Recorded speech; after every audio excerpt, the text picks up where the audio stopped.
Hey, Zach. Rob, How are you? good. I'm very good, but I have to apologize to you for something. Uh-huh. I forgot to text you. It's literally sitting in the inbox, but not sent.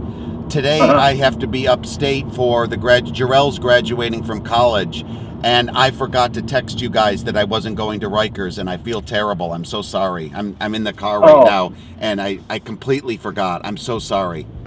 Oh, no worries, my friend.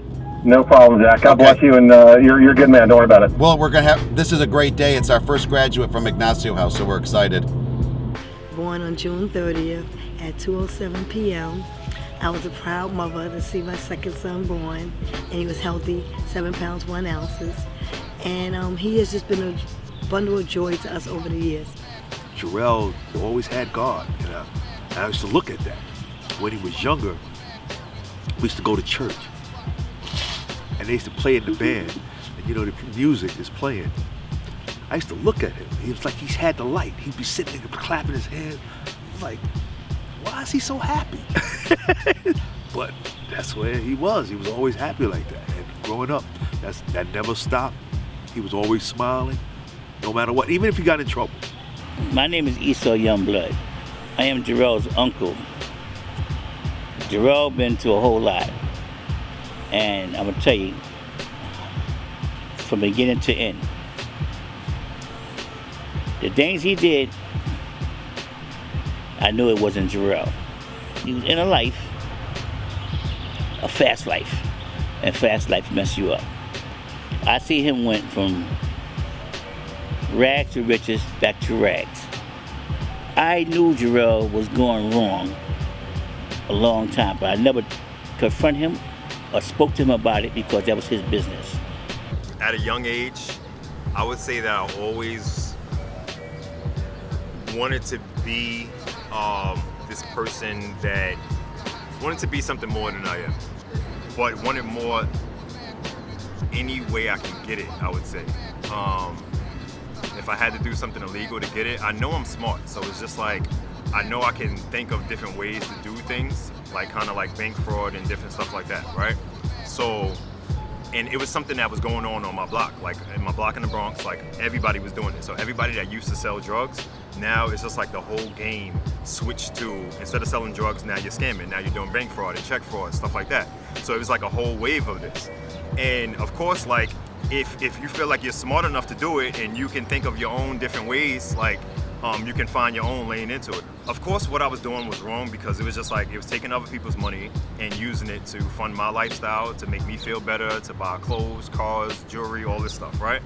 And it was also like wrong in the sense where I would use so many people. Like, there were people that would give me information and I would give them like $100, $500, and I would take all the rest. I would send people into the bank and I would sit outside the bank in a car, and if they get caught, I just peel off. Or if they're taking too long, I just leave them. There's this one story, I'm about to cry. There's this one time that I sent this lady into the bank. She went in the bank. I remember calling her while she was in there, and I'm like, listen, you need to get out of there. You're taking too long, you gotta go, right? She was trying to get her ID, she was trying to get the money. She felt like she needed it at that time. So she didn't leave. I saw a bunch of cars, just cop cars, everybody just came. And I'm in my car like across the street, a block down, and I just left. And I remember what I did when I left. When I left her there, she got arrested. I went to Taco Bell and I sat down by myself at Taco Bell and at a table alone, just ate a meal, just so like nothing ever happened, like just so selfish and self-serving. I enjoyed my meal and I got up and I went home. And it was just like, I feel like karma definitely comes back around. Like you get what you put out there, and the selfishness that you give to other people, in a sense, it comes back to you.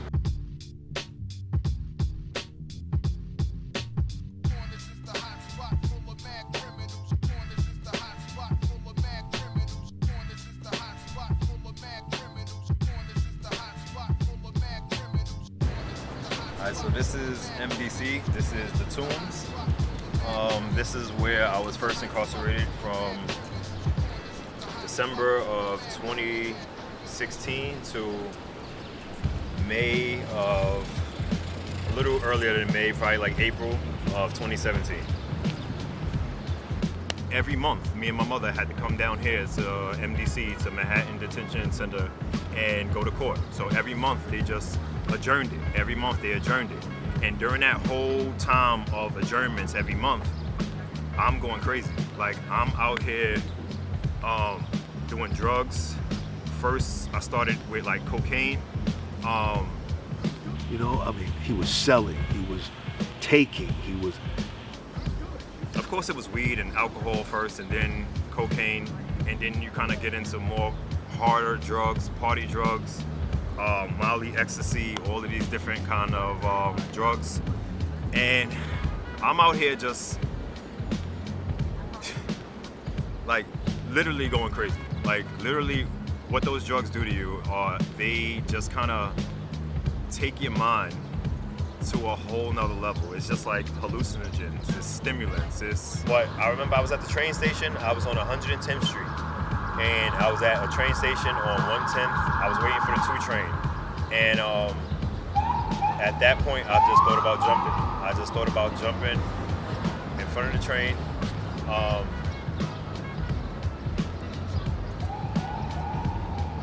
It's not truth.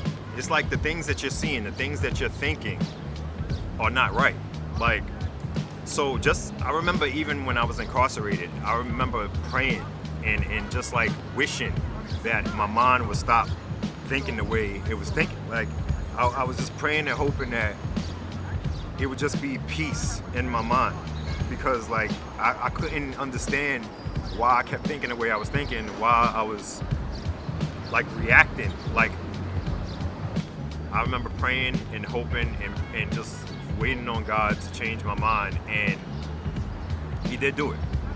So I first met Jerrel while he was detained at the Manhattan Detention Complex in Lower Manhattan, a jail that is now closed, but is part of the New York City Department of Corrections.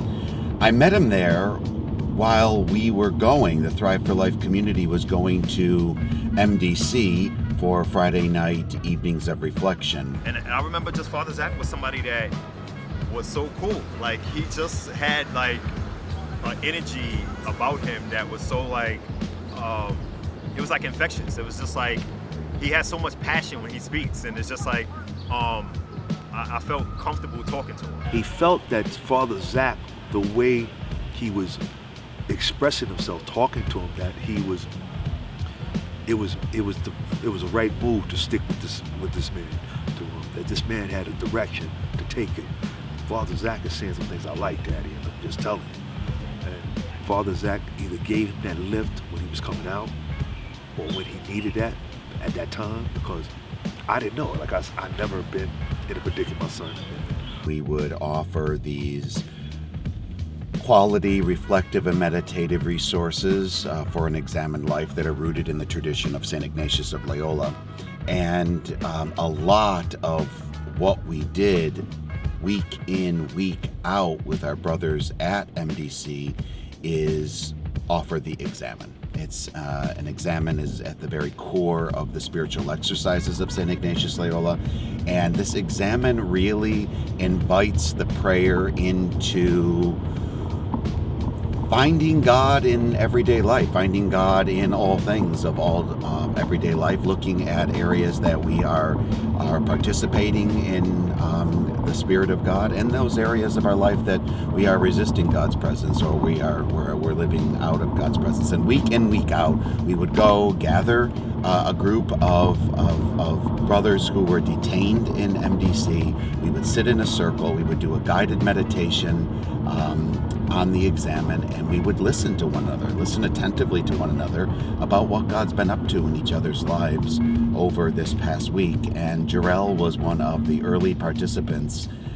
in these evenings of reflection at MDC, and it was from there that we started our relationship. The seeds were laid for a beautiful relationship, a relationship with God certainly, but a relationship with the Thrive for Life community through this examine where Jerrel was able to understand himself as loved by God. He met Father Zach, and that reflection that he came upon was when he needed to, drugs wasn't the answer, and what he was doing as far as the criminal activity he was involved in, that wasn't the answer. So he had to figure out what he wanted to do with his life. And even more deeply discover his purpose in life as a child of God and an heir to the kingdom. And throughout that time, Jerrel would join us week in, week out on Friday night. Yes, so it was just the spiritual retreats that I used to go to every, I believe it was Friday nights, and they were great. It was something that, of course, I didn't really know the Bible. I hadn't read all of the Bible at that time, but even in those retreats, I remember speaking and saying in a group setting, it won't click for me. Like, I keep trying to read the Bible, I keep trying to be dedicated and focused on it, but it never will click. And I remember praying and saying in this group setting, like, I just want God to make it click. And shortly after that, I remember I just turned to page 1 of the Bible and never stopped from there. Just read all the way through. And I finished it in June, and went in the bathroom, and I remember I just started crying, started bawling, like, because I felt like that was the biggest accomplishment of my life, was I finished the Bible. Like, I read it all the way through. And then from there, just went to studying and things like that. But Thrive was there the whole time. Thrive was definitely, they would send me packages up north. He went upstate to serve a bit upstate, and every single week Jerrel was doing the examine in his cell and sending us letters that would deeply describe how he was encountering God in his everyday life as he was serving his time. He gave me a notebook, and he gave me a pen, and he was just like, he kind of told me how writing, like, I remember the first thing I wrote, like, he had told me, like you should write some of the things down, you should write some of the things that you're thinking. I remember the first thing that I wrote, I gave it to him, and I was like so hyped for him to read it, and I was just waiting, like, what did you think? He was like, you write well, like, you write really well, right? And I was just excited about that he saw that I put my all into that. January 1st, 2018. Hey Zach, Happy New Year. I pray you continue to receive blessings from God throughout 2018 as you continue to bring joy and happiness to others. I'm doing great. Very thankful for your last package and the Thrive monthly letters you have been sending. The last one, Stay Changed, definitely helped me with issues I am struggling with. How to be in the world but not be of the world. I know God is at work in me, so I will continue to focus, use discipline, and pray for the change I need. He is the only one able to accomplish it for me, so I will remain faithful. I'm looking forward to great things done in me this year, all for the glory of God. I can't wait to finally mature in my faith and use my testimony to glorify Him and help others. I'm so thankful to finally understand my purpose in life. I'm sending you a couple of journal entries from 2017, and I will try my best to write more. I realize that writing is a gift from God, so I really want to devote more time to it. I hope and pray all is well with your family and the Thrive for Life team. I will keep you all in my prayers. Keep up the good work, bringing the good news and comfort to those who desperately need it. Love you. See you soon. I kept writing you every week. There's so many things that I can remember that we talked about during that time. Like, I remember there was something I was thinking where it was just like, I have to get closer to God, right? I have to do this or do these certain things to get closer to God. And I remember you telling me, like, God is almighty. God can do all things. Like, He doesn't need this. He doesn't need that. He can do it. So that always stuck in my head. And there's so many different things that you've told me that stuck in my head. And I appreciate you so much for that. But yeah, that's how I met Father Zach. And I know that that was God that blessed me to meet you that day. And from that day, it's just been, everything is going up. Like, I've been to an area or a place that's been so dark where it's been so much has gone on. But I feel like that's helped me to know that you've been through that. You never want to go back there again. So I feel like that's fuel. So watch your back because I'm taking mine at times like these explanations.